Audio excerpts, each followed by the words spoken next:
പാബ്ലോയുടെ രീതി വളരെ ലളിതമായിരുന്നു.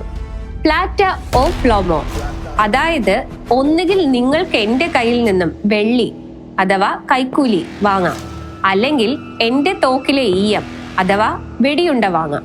പോലീസുകാർ, ജഡ്ജിമാർ, രാഷ്ട്രീയക്കാർ എല്ലാവർക്കും മുന്നിൽ ഈ രണ്ട് വഴികളെ ഉണ്ടായിരുന്നുള്ളൂ. കൈക്കൂലി വാങ്ങാത്തവരെ പാബ്ലോ നിർദാക്ഷിണ്യം കൊന്നുതള്ളി. എതിരാളികളായ മയക്കുമരുന്ന് കടത്തക്കാർക്ക് പുറമെ പ്രത്യേകിച്ച് കാലി കാർട്ടലിൽ ഉള്ളവർ, സർക്കാർ ഉദ്യോഗസ്ഥർ, പോലീസുകാർ, സാധാരണക്കാർ തുടങ്ങി ആ ക്രൂരതയ്ക്കിരയായവർ ആയിരങ്ങളാണ്. ഇത്രയൊക്കെ ക്രൂരത ചെയ്യുമ്പോഴും മെഡലിനിലെ പാവപ്പെട്ടവർക്ക് പാബ്ലോ റോബിൻഹുഡ് ആയിരുന്നു. ദരിദ്രരെ സഹായിക്കുന്നതിനായി എസ്കോബാർ വിവിധ പദ്ധതികൾക്ക് ധനസഹായം നൽകി. അവർക്ക് വീടുകൾ വെച്ചു കൊടുത്തു, ഫുട്ബോൾ ഗ്രൗണ്ടുകൾ നിർമ്മിച്ചു, പള്ളികൾ പണിതു. 1982 രാജ്യത്തെ കോൺഗ്രസിലെ ഒരു ഇതര സീറ്റിലേക്കുള്ള തിരഞ്ഞെടുപ്പിൽ വിജയിക്കാൻ ഈ റോബിൻഹുഡ് പ്രതിച്ഛായ അദ്ദേഹത്തെ സഹായിച്ചു.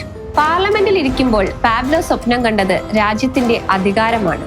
പക്ഷേ ആ സ്വപ്നം തകർന്നടിഞ്ഞു. നീതിന്യായ മന്ത്രിയായിരുന്ന റോഡിഗ്രോ ലാറ ബോണില്ല പാബ്ലോയുടെ മയക്കുമരുന്ന് ബന്ധങ്ങൾ തുറന്നുകാട്ടി. 1984 ലാറ ബോണില്ലയെ പാബ്ലോയുടെ ഗുണ്ടകൾ വെടിവെച്ചു കൊന്നു.